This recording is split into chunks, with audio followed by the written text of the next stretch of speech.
यही क्वेश्चंस आएंगे आपके साइंस के पेपर में। जी हाँ, साइंस के चैप्टर 1 की पूरी एक्सरसाइज मैं लेके आ गई और अगर ये सॉल्यूशंस अगर आप आपके पेपर में लिख दो तो भाई आउट ऑफ मार्क्स मिलने से आपको कोई नहीं रोक सकता। तो चलो फटाफट से वीडियो को स्टार्ट करते हैं। So hey guys, welcome back to our channel. This is Juhi Shah और आज हम देख रहे हैं साइंस का चैप्टर नंबर 1 की फुल एक्सरसाइज स्टैंडर्ड 8 की। तो बिना देरी करते हुए और बिना टाइम पास करते हुए बिना टाइम पास करते हुए फटाफट से वीडियो स्टार्ट करते हैं। तो सबसे पहला चैप्टर है हमारा, that is living world and classification of microbes. उसमें सबसे पहला क्वेश्चन है हमारा, use Whittaker method to classify bacteria, protozoa, fungi, algae, prokaryotic, eukaryotic microbes. इन सबको हमें क्या करना है, क्लासिफाई करना है। तो देखो बैक्टीरिया में कौन कौन आने वाला है, that is kingdom Monera. Protozoa में आएगा that is kingdom protista. Fungi में आएगा किंगडम फंगी। अलगी में आएगा if unicellular kingdom protista, if multicellular kingdom Plantae. अगर यूनिसेल्युलर हुआ तो प्रोटिस्टा और अगर मल्टीसेल्युलर रहा तो प्लांटी। प्रोकार्योटिक में कौन आता है, किंगडम मोनेरा। और यूकार्योटिक में कौन आता है, any kingdom other than Monera, यानी कि मोनेरा को छोड़ के कोई भी किंगडम। और माइक्रोब्स में कौन आता है, तो देखो माइक्रोब्स में आता है किंगडम मोनेरा और प्रोटिस्टा, यानी कि आपको बस वही लर्न करना है, पहला मोनेरा, फिर प्रोटिस्टा, फिर फंगी, फिर वापस प्रोटिस्टा, फिर मोनेरा, फिर any other than Monera and फिर मोनेरा और प्रोटिस्टा। ठीक है। Question number 2 is complete the 5 kingdom method of classification using living organism, prokaryotics, eukaryotics, multicellular, unicellular, protista, animals, plants and fungi. So this is our second question. अब answer देखते हैं। देखो आपको ऐसी कोई डायग्राम दी वाली है आपके टेक्स्ट बुक में। आंसर क्या आएगा, लिविंग ऑर्गेनिजम्स में आएगा प्रोकार्योटिक्स, यूकार्योटिक्स। प्रोकार्योटिक्स में आएगा दैट इज यूनिसेल्युलर, उसके नीचे आएगा मोनेरा। यूकार्योटिक्स में आएगा यूनिसेल्युलर और उसके नीचे प्रोटिस्टा और मल्टीसेल्युलर। अब मल्टीसेल्युलर में 3 चीजें आएंगी, दैट इज फंगी आएगा, फिर प्लांटी आएगा और फिर एनिमिलिया आएगा। ठीक है, ये वाले चीज आपको अच्छे से करके रखनी और बिल्कुल भी टेंशन लेना नहीं है स्क्रीनशॉट्स निकालने का, पीडीएफ निकालने का, बिल्कुल भी टेंशन मत लो। इंस्टाग्राम की आईडी नीचे दी है @whatever_जूही, वहां पे जाओ, डीएम कर देना, फॉलो करके पीडीएफ मिल जाएगी। ठीक है। Third question that is find out my partner. अब देखो आपको फाइंड आउट माई पार्टनर है, आपको डायरेक्टली मैंने आंसर दिए हैं ए बी। फंगी का पार्टनर है कैंडिडिया, ठीक है। प्रोटोजोआ का पार्टनर है अमीबा। वायरस का पार्टनर है दैट इज बैक्टीरियोफेज। अलगी का पार्टनर है दैट इज फ्लोरेरा और बैक्टीरिया का पार्टनर है दैट इज प्रोकार्योटिक। ठीक है। अब हम जाएंगे दैट इज फोर्थ क्वेश्चन में, state whether the following statements are true और फॉल्स। और आपको क्या करना है, आपका स्टेटमेंट देना। Question number 1, lactobacilli are harmful bacteria. अब देखो अगर आप ये आंसर जाके लिख दोगे तो मैं गारंटी देती हूँ आउट ऑफ मार्क्स आएंगे। बस सुन भाई, तुझको बोल रही हूँ, सुन, बस ध्यान से ये वाला वीडियो देखना है, सारे आंसर्स नोट डाउन करने और लर्न करना। ठीक है।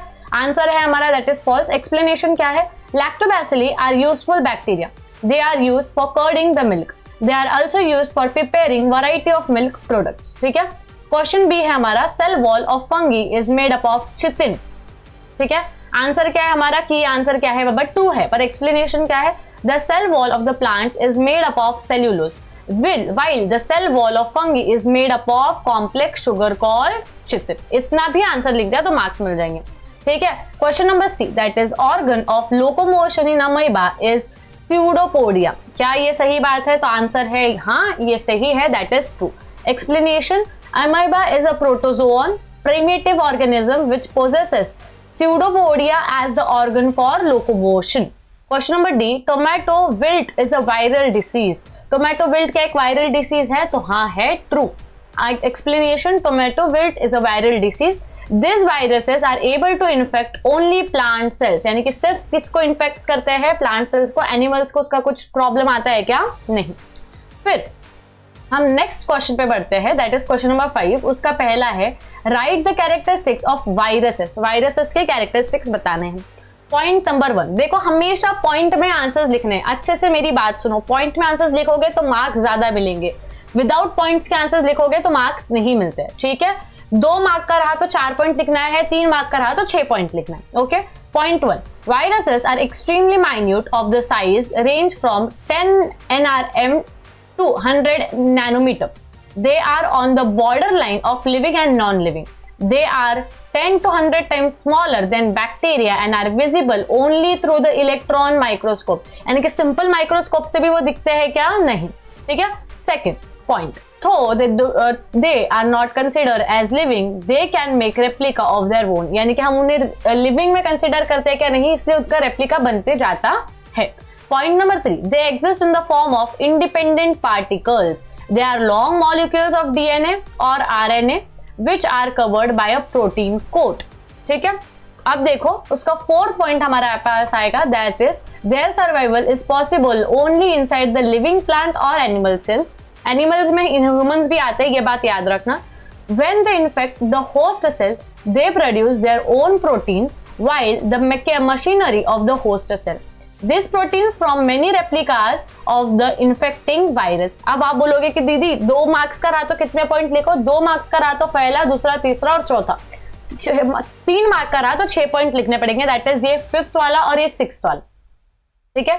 5th वाला देखो, this infection destroys the host cell and the virus replicas are released. These free replicas reinfect the other adjoining cells of the host. ठीक है. 6th, most of the viruses are pathogenic. They cause diseases in plants and animals. ठीक है. most of the viruses कैसे होते हैं? pathogenic, यानी कि वो plants में भी diseases cause करते हैं और animals में भी. ठीक है. क्वेश्चन नंबर सी देखो हमारा क्या है, explain the nutrition in fungi. Fungi का न्यूट्रिशन आपको एक्सप्लेन करना है. Answer, most of the fungi are saprophytic in their nutrition. कैसे होते हैं वो? Saprophytic. They absorb the nourishment from dead and decaying matter by taking the organic matter from dead bodies of plants and cells. Fungi survive, यानी कि fungi क्या करते हैं? जो भी नरिशमेंट होती है, जो भी ऑर्गेनिक मैटर होता है मरे हुए प्लांट्स और एनिमल्स का, उसमें से वो क्या करते हैं? न्यूट्रिशन लेके सर्वाइव करते हैं. In this process they degrade the organic matter completely. अब ऑर्गेनिक मैटर जो जमीन को मिलने वाला था उसमें से तो फंगी न्यूट्रिएंट्स निकाल लेता है, तो ऑर्गेनिक मैटर पूरे के पूरे कैसे हो जाता है? डिग्रेड हो जाता है इस प्रोसेस में. ठीक है. क्वेश्चन डी क्या है, which living organisms are included in the kingdom Monera. अब देखो भाई, वीडियो थोड़ा सा बड़ा जाएगा क्योंकि एक्सरसाइज बड़ी है, पर हाँ अगर मैं इतना बड़ा वीडियो बना सकती हूँ तो आप फटाफट से 2x के स्पीड पे देख लो और आंसर्स नोट डाउन करते चलो. ठीक है. आंसर क्या है? ऑल द लिविंग ऑर्गेनिजम्स, एक सेकेंड ना मुझे हाईलाइटर लेने दो. All the living organisms belonging to the kingdom Monera are unicellular. The mode of nutrition in them is either autotrophic और heterotrophic. All of them are prokaryotic and thus do not have well-formed nucleus. The nuclear membrane and the cell organelles are absent in them. Kingdom Monera consists of different types of bacteria and blue-green algae. Example: bacteria Clostridium titani, Vibrio chlorelli and etc. etc. आप examples लिख सकते हो. 2-3 examples लिख देना and etc. कर देना. ठीक है. Question number 6 that is who am I? मैं हूँ कौन? तो क्वेश्चन नंबर ए देखो क्या है, I don't have true nucleus. उसके पास ट्रू न्यूक्लियस होता है क्या? नहीं. सेल ऑर्गेनेलीज और प्लाज्मा मेम्ब्रेन. बताओ मैं कौन हूं? उसका आंसर है माइक्रोफॉर्म मोनेरा. कौन है? Microform Monera. Question B, I have nucleus and membrane bound cell organelles. यानी कि मेरे पास न्यूक्लियस भी है, मेम्ब्रेन बाउंड सेल भी, ऑर्गेनेलीज भी है.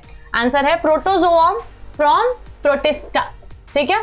Question C, I live on decaying organic matter. कौन लेता है डिकेइंग ऑर्गेनिक मैटर का? भी देखा हमने मरे हुए एनिमल्स एंड प्लांट्स का, दैट इज फंगी. हम लिखेंगे फंगस.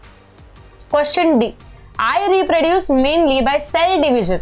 बाइनरी फिजन बोला है. कौन करता है binary fission? Bacteria and some protozoa. Question E, I can produce my replica. कौन प्रोड्यूस करता है? वायरस. क्योंकि वो क्यों रेप्लिका प्रोड्यूस करता है? क्योंकि वो लिविंग में कंसिडर नहीं होता है. वेरी गुड, सबको याद है ये चीज. Okay. Question F, I am green but I don't have organs. यानी कि मैं बहुत ग्रीन कलर का हूं पर मेरे पास ऑर्गन्स है क्या? नहीं. उसका नाम है दैट इज अलगी. क्या नाम है भाई लोग? अलगी. ठीक है. Question 7, draw neat and label diagrams. आपको क्या करना है? नीट एंड लेबल डायग्राम्स निकालना है. किसका? पहला, डिफरेंट टाइप्स ऑफ बैक्टीरिया. देखते हैं डिफरेंट टाइप्स ऑफ बैक्टीरिया का डायग्राम.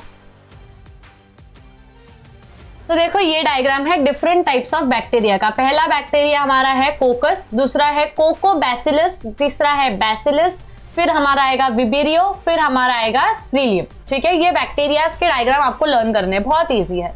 सेकंड हमको बोला है कि किसका डायग्राम निकालो? पैरेमोशियम, ठीक है। पैरेमोशियम का डायग्राम देखो, ये आपको दिया है यहाँ पे, ठीक है। चप्पल जैसा डायग्राम है, पैर अपना जो फुट होता है उसके जैसा डायग्राम है, ठीक है। तीसरा दिया है दैट इज बैक्टीरियोफेज। बैक्टीरियोफेज का डायग्राम देखते हैं कैसा होगा। ओहो, स्पाइडर जैसा डायग्राम है, ऊपर कुछ तो डायमंड जैसा निकाल देने का, नीचे स्पाइडर जैसा निकाल देने का, बैक्टीरियोफेज बन जाएगा। देखो इसको क्या बोलते हैं, शेल्ट, इसको बोलेंगे स्पाइक्स, इसको बोलेंगे टेल फाइबर, जो कि जमीन पर एकदम पकड़ बना के बैठता है। ये हो गई उसकी कॉलर, ये हो गया उसका बेस प्लेट, ये वाली चीज, ठीक है। और ऊपर क्या है, कैस्पिड हेड कंटेनिंग डीएनए, यानी कि उसमें क्या होता है, डीएनए होता है, ठीक है। Question number 8, arrange the following in ascending order of the size, यानी कि उनके साइज के हिसाब से असेंडिंग ऑर्डर में लगाना है। किस किस को, बैक्टीरिया, फंगी, वायरस, अलगी। सबसे छोटा होता है वायरस, उसके बाद आता है बैक्टीरिया, उसके बाद फंगी और सबसे बड़ा इनमें होता है अलगी, ठीक है। क्वेश्चन हमारे सारे के सारे यहाँ पर समाप्त होते हैं। हमने जो साइंस का पहला चैप्टर है उसकी पूरी एक्सरसाइज देख ली है। देखो, आप ही देखो भाई, कितना बड़ा चैप्टर हमने कवर कर लिया है। आई होप आप सबने ये आंसर्स लिख लिए होंगे। फटाफट से ये आंसर्स लिख लो, क्योंकि ये आप सबके पेपर में आने वाले, आप सबको बहुत ज्यादा काम में आने वाले हैं। और हाँ, अगर आप सबका लिख के हो गया होगा तो मैं आपसे विनती करना चाहूंगी कि हमारा लाइक का एम है दैट इज 50+। देखो, हिस्ट्री के सीरीज में भी हमने यही लाइक रखा था, हर एक वीडियो पर मुझे बहुत प्यार मिला है। साइंस के सीरीज में भी मैं यही एम रखूंगी कि लाइक और कमेंट का एम होगा 50+ एंड 50+। कमेंट आपको क्या करना है कि दीदी सेकंड चैप्टर दे दो, सेकंड चैप्टर दे दो, बस इतना कमेंट करना है, ठीक है। हिस्ट्री की सीरीज पूरी अपलोड हो गई है, 1 से 14 चैप्टर तक जाके आंसर्स ले लो, ठीक है। फटाफट से कमेंट कर दो। और हाँ, आपको आपके प्यारे प्यारे दोस्तों की और उनकी दोस्ती की कसम कि आपको ये वीडियो उनके साथ शेयर करना है। चैनल पे नए होंगे तो सब्सक्राइब करना है। मिलते हैं नेक्स्ट वीडियो में, till then take care, bye bye everyone.